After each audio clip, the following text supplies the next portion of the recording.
I set out to answer the question, what's the best game I can get on Steam for $10 or less across as many genres as I could think of? It turns out you can get a lot of good stuff for $10, but I found the selection process surprisingly restricting. The reason it was restricting is that to be included in my list, it has to be a game that's full priced on Steam for $10 or less.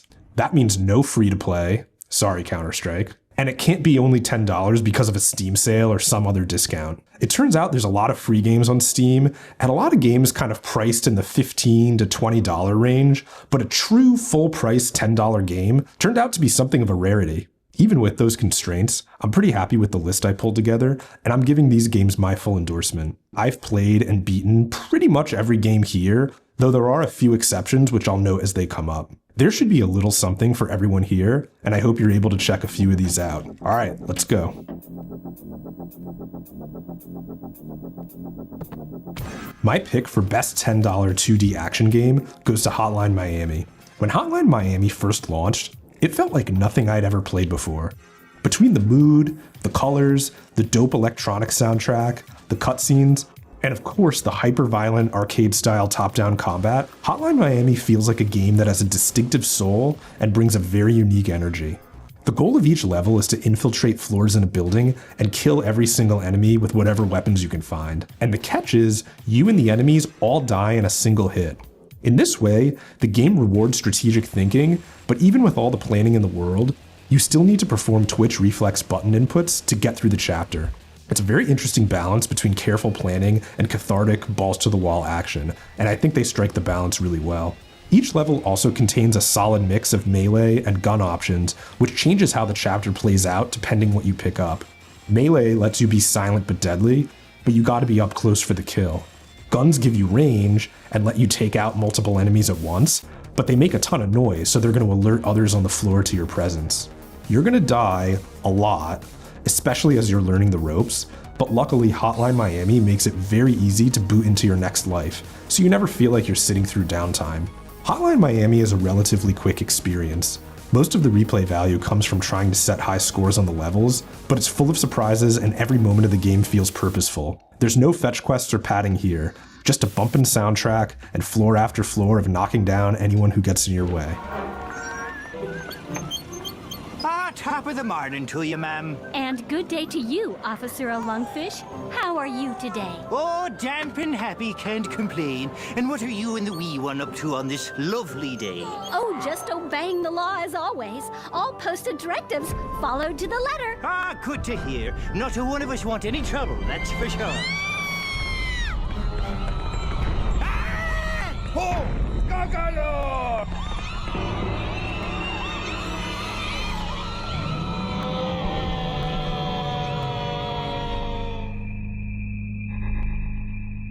I had no idea Psychonauts was priced at $10 on Steam until I started doing research for this video.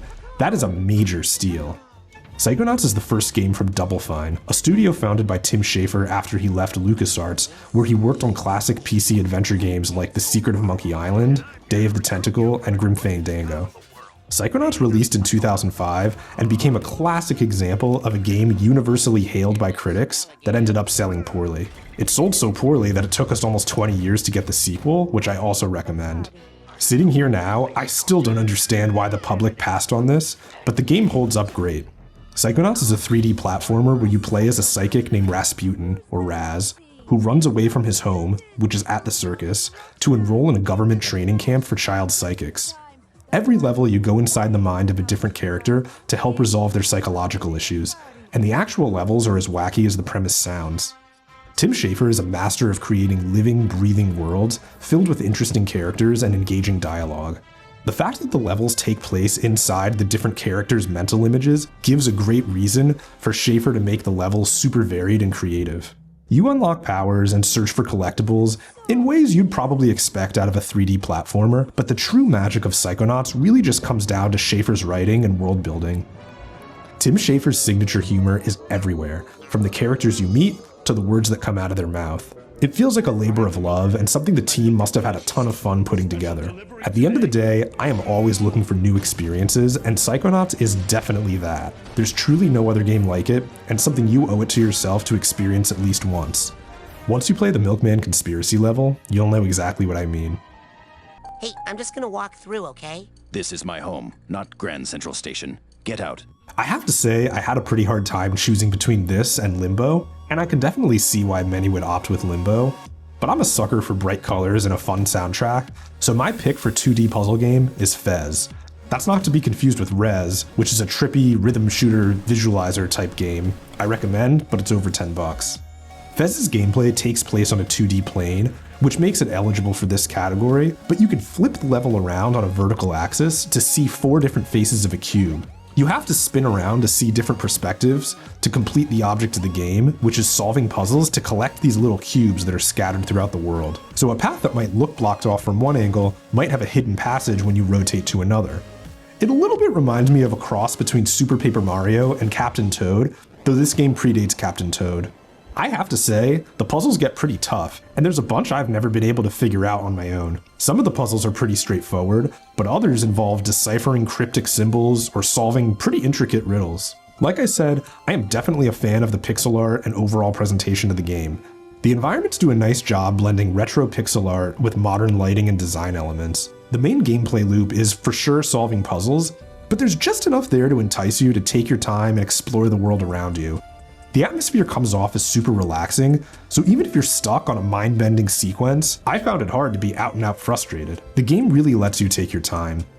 Fez feels like a game that had a lot of buzz at the time when it first came out in 2012, but I feel like I don't hear much about it today. It may not be for everyone, especially if you tend to like something a little more action-based, but if you're looking for creative puzzles in a relaxed setting, I can't think of a better way to spend $10 than Fez.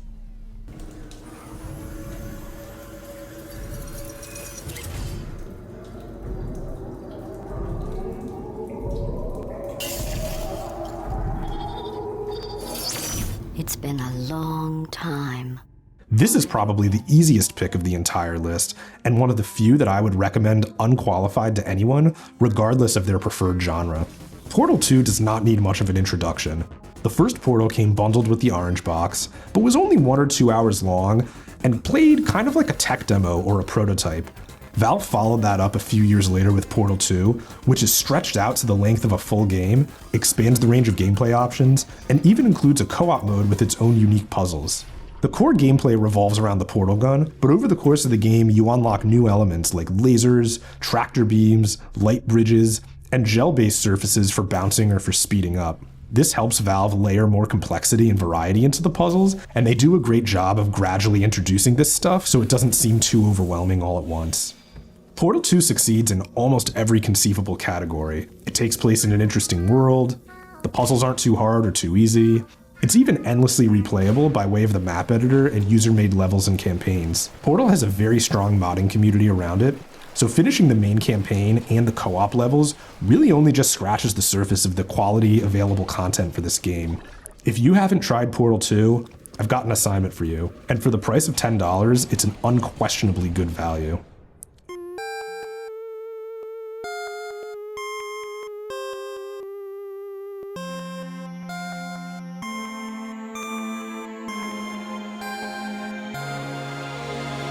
Undertale is an RPG by indie developer Toby Fox that took the gaming world and internet by storm when it was released in 2015. On the surface, the game plays like an SNES era RPG. Think something like Earthbound. But as you keep playing, you start realizing this is a totally different beast. The story's amazing, the soundtrack is great, the combat encounters use bullet hell mechanics, and you can even negotiate your way out of battles for a pacifist run. It's a really cool synthesis that I had never seen before and definitely didn't expect coming in. Undertale also nails something many games try and fail to achieve, which is having a choice system that actually matters and changes the way the story unfolds. Your choices affect the story, the world around you, the ways the NPCs interact with you, and of course lead to multiple endings. There's so many twists and turns, you obviously can't see it all in a single playthrough. Similar to Psychonauts, Undertale manages to have a super unique tone and attitude between the art, writing, and killer soundtrack. Playing Undertale made me think, and it made me feel, and anything that can pull that off is a win in my book. If you feel like games these days can be too bland or too formulaic, look no further than Undertale. It's simple but deep. It's got its roots in the classics, but manages to be something brand new, and it'll only run you $10 max. peace, freedom, and bacon and eggs. Seems perfect. But what if it's not? Friends, your future may not be as secure as you think. Where will you be when the atomic bombs fall? This was a really tough pick for me, not because Fallout isn't deserving, but because I didn't personally enjoy the game. I was very hyped for Fallout 3 when it originally came out, and I thought it was going to be something I'd really enjoy. I got the collector's edition with the lunchbox and the little bobblehead. I played a few hours, and it just didn't click with me. That said, I think it's probably a me thing, because obviously Fallout 3 and New Vegas were widely praised, they sold great, and they went down in history as triumphs of peak Bethesda output and milestones of open world RPGs. If you're interested in trying an expansive Western RPG and you only have $10 to spend, I'd give Fallout 3 or New Vegas a try. They're praised for their writing, world building, character building, quest lines, and combat options. There's a ton of choices to be made, factions to side with, and playstyles to choose from, so every experience can feel unique. In Fallout 3, you start in a post-apocalyptic Washington, D.C. and go looking for your dad. In New Vegas, you're in the Mojave Desert looking for the guy who shot you in the face, and quickly become embroiled in a power struggle between rival factions vying for control of the area. The beauty of these games lies in how you can approach nearly every quest. Do you try shooting your way through, or do you lean on charisma and try talking your way out of it? Which side do you help, the good guys or the bad guys? Who even are the bad guys? Your actions and morality shape the world, and there's always room for replayability as you explore the different outcomes based on your choices. Fallout 3 may not have been for me, but these games are held in such high regard that I'd confidently recommend them to anyone seeking a deep RPG experience on a $10 budget.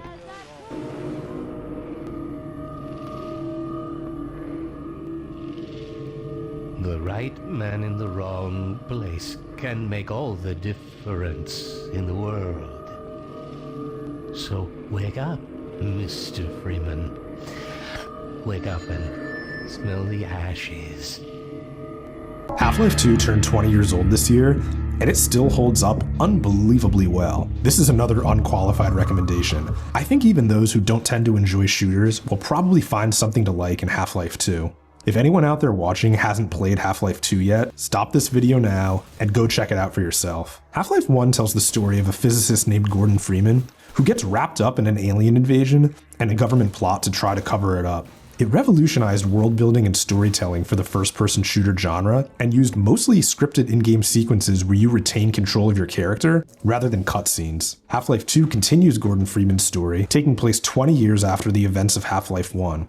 Gordon Freeman finds himself in a dystopian world where an alien race, known as the Combine, has conquered Earth and enslaved humanity. It introduces innovations like a realistic physics engine and the gravity gun. It's a first-person shooter at its core, but it breaks up the gunplay really well with platforming challenges, environmental puzzles, especially with the gravity gun, and vehicle sections. This helps the game have great pacing. Sometimes the game throws a hectic firefight at you, and other times it'll be more of a slow-paced exploration. I think the genius of Half-Life 2 is that it never feels repetitive, even though at the end of the day, it's a decently linear game built around a simple shooting mechanic. Half-Life 2 received follow-ups in the form of Episode 1 in 2006 and Episode 2 in 2007, but in November 2024, as part of Half-Life 2's 20th anniversary, Valve incorporated all the content into Half-Life 2 and pulled the episodes from the Steam store. I would have recommended Half-Life 2 by itself for $10, but now that it's bundled with the episodes, you're getting an even fatter deal, and there's no better time to try getting into the series.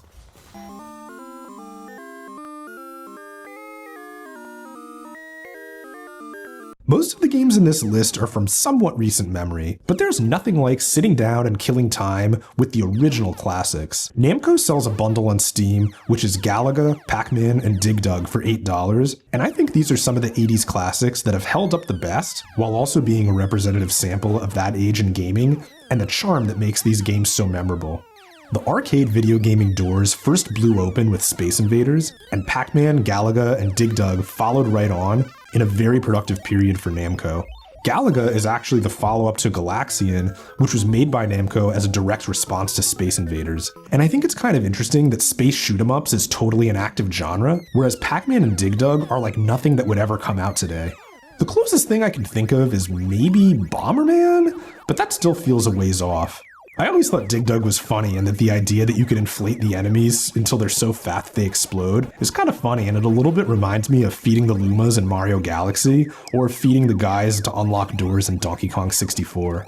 What I like most about classic 80s arcade games is the direct moment-to-moment gameplay. At their best, they manage to feel simple without being primitive. It's that rush that you get when you just manage to outrun a ghost to the power pellet, or dodge an enemy fighter in Galaga who took an unexpected path. The games are all easy to learn, hard to master, and revolve around a very simple concept that can actually be pretty addicting.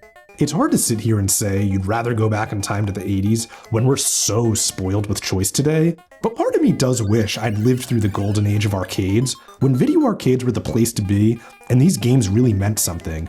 You can't recreate the past, but luckily you can download it for a reasonable price. Back in the day of Xbox Live Arcade, there was a movement to publish games made in the 80s arcade style, think like Geometry Wars and Marble Madness, and to update or reimagine a lot of the classics, and there's no better example of this than Pac-Man Championship Edition.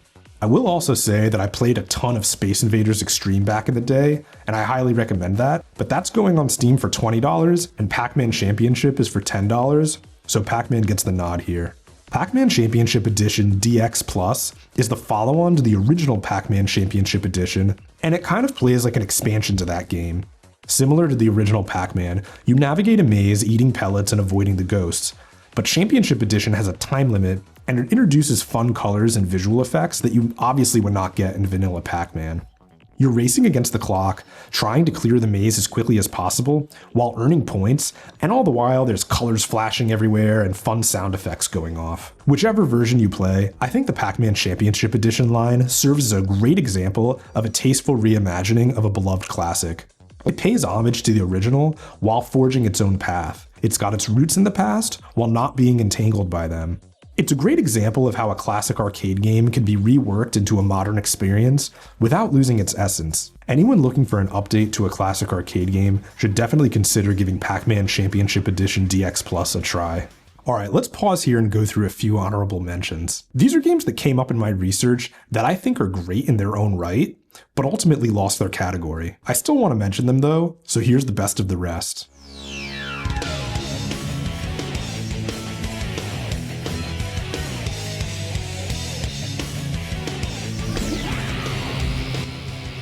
The 3D action category was a really close call. I had to give the nod to Psychonauts because I do think it's the better game, but it really could go either way, and Sonic Adventure 2 for sure has more content. Sonic Adventure 2 is the last dying breath of the Dreamcast. It introduces series mainstays Shadow and Rogue, and has maybe not the best soundtrack of any game on this list, but it's for sure the most iconic. Between its 2 campaigns, tons of unlocks, and the Chow Garden, Sonic Adventure 2 is peak 3D Sonic, and a game any fan of the series owes it to themselves to go back and try. I'm a huge Worms fan. I love the balance between macro strategic thinking and precise button inputs, but the original is a bit on the primitive side. I would have given the strategy category to Worms Armageddon if I could have picked it, but it's priced at $15 on Steam. I still want to give a quick shout out to the series because it's always been near and dear to my heart. The humor from the Worms' one-liners, the destructible environments, and the cartoonish weapons always bring a smile to my face, and it's a series I love to see new people discovering. Fans of the FPS genre should definitely go back and give Deus Ex a try. It did a lot of interesting things considering the game is from the year 2000, but I had to give the category to Half-Life 2, which is much easier to play and I see as more universally enjoyable. Deus Ex throws a lot of concepts at you. It combines first-person shooter, RPG, and stealth elements, and in that way it's less linear than something like Half-Life and gives the player more options on how to approach their objectives. The story is also pretty involved as well. Deus Ex got an immediate follow-up sequel in Invisible War, and prequels in more recent times in Human Revolution and Mankind Divided, and I think they're all pretty decent. All in all, it's definitely a series I recommend to any fan of the shooter genre. I was going to put Crazy Taxi as my winner for the racing category, but it was delisted from Steam in December 2024, along with several other Sega games. I have a lot of great memories playing Crazy Taxi as a kid. Crazy Taxi is not your typical racing game, in the sense that there are no other drivers competing against you, but you are in a car and racing against the clock, so I think that's close enough to slot it in as a racing game. In Crazy Taxi, you play as a literal taxi driver, and the object of the game is to bring customers to their destination as fast as possible. In addition to the main mode, Crazy Taxi also has a handful of minigames that teach you some of the advanced movement that can help you in the main mode as well. There are a lot of non-obvious speed boost, braking, and drifting mechanics in Crazy Taxi, and you'll need to learn some of these to complete the challenges. Definitely a deceptive, easy to learn, hard to master situation happening. I'm also a big Offspring fan, and it was great fun to bop around the city to their music in the original game, though I think Sega lost the license for the PC ports. Crazy Taxi is a fun time, but it's delisted now, so I'll have to pick something else for the racing section. I don't even know where Goat Simulator slots in. Is it a meme game? I guess it's more of a fun sandbox to mess around with than anything, and it may not hold your attention for long, but I think Goat Simulator started a lasting trend of silly animal games like Untitled Goose Story and Maneater. Like I said, Goat Simulator isn't so much a game as a sandbox to mess around in, but for $10 you could do a lot worse. Who knows? Maybe you'll become hooked on the series and play through the sequels. Alright, enough of that. Back to the main games.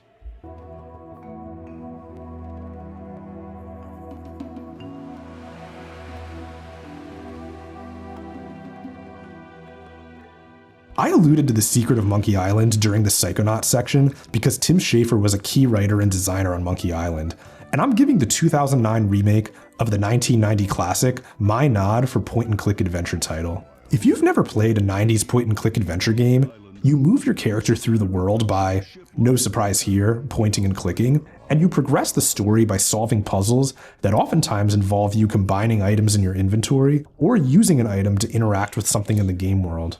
As you might imagine, a point-and-click adventure game succeeds off the back of its writing and its puzzle design, and The Secret of Monkey Island remains a classic from that age of gaming.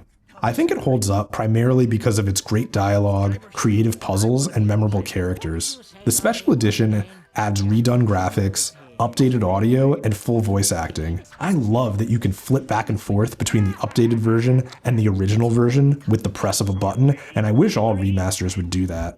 Similar to Pac-Man and Dig Dug, the 2D point-and-click adventure is more or less a dead genre, especially after Telltale Games closed, so it might be a little hard to enjoy for today's players to go back to. That said, for someone who wants to experience that era of gaming, I think there's no better introduction than to try The Secret of Monkey Island Special Edition. Roguelike was another tough category, because for $10, you could get the original Binding of Isaac, you could get FTL, or you could get Vampire Survivors. I've heard great things about FTL and Vampire Survivors, but I've never played them myself, so I had to go with Binding of Isaac. Binding of Isaac sort of plays like if you took the dungeons from the original Legend of Zelda, removed the puzzles, and made the combat procedurally generated. I've sunk a bunch of hours into Binding of Isaac over the years. Isaac is a young boy who must fight through procedurally generated dungeons to escape from his cruel mother. It's got a ton of content, and you're always finding new items and unlocking new characters. Like I said, the dungeon layouts, item drops, and enemy placements are all randomly generated, so the experience always feels fresh. It's the type of game you can jump into quickly if you only have 15 minutes to spare, or something you can sink hours in, going for the perfect run. The key is making use of the synergies in the items you come across each run. There are hundreds of items in the game, some of which are simple stat boosts, while others grant you new powers or completely alter how you approach each room. There's also even some inventory management going on with the one-time use card powers that you're going to find on the ground. The Binding of Isaac got a sequel called Rebirth. Most of the player base eventually migrated to Rebirth because it's the same core game, but with updated visuals and a metric boatload of new content added. But for only $5, you could definitely get a lot of legs out of the original. If you enjoy roguelikes and the original Zelda dungeon format, you'll feel right at home with Binding of Isaac, and may possibly become a little addicted. Last time I saw my grandmother, she asked me was I still a praying man. I told her, yes ma'am. Well, she says, pray harder. This was another tough pick because so many multiplayer games are free to play these days. With many of my favorites ruled out, I decided to go with Valve's multiplayer co-op classic, Left 4 Dead 2. The Left 4 Dead series has you form a team of 4 to coordinate and mow down waves of zombies as you make your way to the checkpoint. The big innovation was the AI director, who made sure no two playthroughs felt exactly the same via a certain amount of procedural generation. When you go through the levels, there are certain set pieces that remain consistent, but the volume of the zombie wave and where you might find health or other item pickups changes every time you play. It makes the experience feel fresh and forces you to stay on your toes because you never quite know when that next surge will be. In addition to the PvE campaign mode, you also have an 8-player versus mode where 4 players control the humans and another 4 people get to be zombies. Left 4 Dead 2 introduces new zombie types and another 8-player multiplayer mode where the object is to collect gas cans to put into a generator. There's a solid amount of content in the base game, especially for a multiplayer-only game, and as with most Valve games, you can get a ton of extra replay value out of community-made maps and mods. Being a multiplayer game, Left 4 Dead is definitely best experienced in a group. It's got the Valve polish, and it's fun enough to play, but the life of the game sort of comes from the shared experiences and moments you enjoy with your friends. I definitely recommend Left 4 Dead 2 to anyone looking to blasting zombies with their friends, and for only $10, you definitely get a good amount of game for the price, despite the fact that it's multiplayer only. This is a weird pick. With Crazy Taxi off the table, I had to retool, so I picked FlatOut 2. Full disclosure, I have never played this game. I've always been a big fan of the Burnout series, and Burnout Paradise is discounted to below $10 pretty regularly, but it's still full priced at $20, so it's ineligible for this list. I'm not a huge racing game person, but when I do play them, I'm for sure more of an arcade racing guy than I am a Forza or Gran Turismo sim racing person. I don't really have much more to say here because I don't have hands-on experience with this game, but if I only had $10 and I felt the need to play a racing game, I'd be down to give FlatOut 2 a try. If there's 2 things I love in life, it's music and trippy visualizers. In Audiosurf, you control this Tron race car spaceship thing as you travel down a track while you hit colored blocks to form groups of 3 to score points. There's a basic mode where every block is the same color, or a more advanced mode where you have to juggle multiple colors and find ways to Tetris them onto your board. The appeal is you can upload any song you have on your computer, and Audiosurf sets the blocks to the rhythm and changes the environment's visuals based on the song's elements. In a way, it's kind of like Beat Saber 10 years before Beat Saber. Audiosurf sort of straddles the line between rhythm and puzzle game, so I stuck it in the rhythm category because I'm a fan of the game, but it was not going to outseat Portal 2. I'm personally more of a fan of the visualizer than I am the actual gameplay of Audiosurf, but it's cool because the game lets you play however you want. I like that Audiosurf lets you basically chill in a visualizer if you want something relaxing, or it can be a very hectic puzzle rhythm game if you turn on a bunch of the colors. It's got basically infinite replay value as long as you keep feeding more songs in, so definitely a worthy pick for $10. The original RollerCoaster Tycoon games let you build and manage theme parks, as well as build custom individual roller coasters for those parks. As the park manager, you gotta design the park's layout, choose which rides to build and where they go, manage the finances, and just generally make sure your guests are having a good time. You can follow challenges where the game gives you goals and certain constraints to structure your experience, or you can build in the sandbox free play mode to your heart's content. I played these games as a kid, and sometimes I took it seriously, and sometimes I would do cursed things like put the bathrooms really far away from the main park, design crazy roller coasters that made the guests throw up, or jack up the prices as far as I could while maintaining my customer base. I've never tried this, but fans of the classic games might also check out OpenRCT 2, which is an open source fan project with additional features that's in active development. I always like when fans are passionate enough about a game that the modding community picks up where the original devs left off, and the original devs give them space to breathe and let the project flourish. Today we have a ton of management and simulation type games, but back in the day we basically had the Sim series and this. Anyone looking to try a classic in the management sim space should definitely give RollerCoaster Tycoon 2 a look, and for the price of $10, the content volume is certainly there. That's the end of my list of the best games I could find that are full priced at $10 or less on Steam. Obviously, the range of options would increase considerably if we included free-to-play games, but what's the fun in that? Did I include any of your favorites? How many of these have you played? Did I miss anything? The $10 restraint definitely led me down some paths that I wasn't expecting, and most of these games ended up being like 10 plus years old, but I do think they all hold up great. Thanks so much for watching, and I'll talk to you all soon.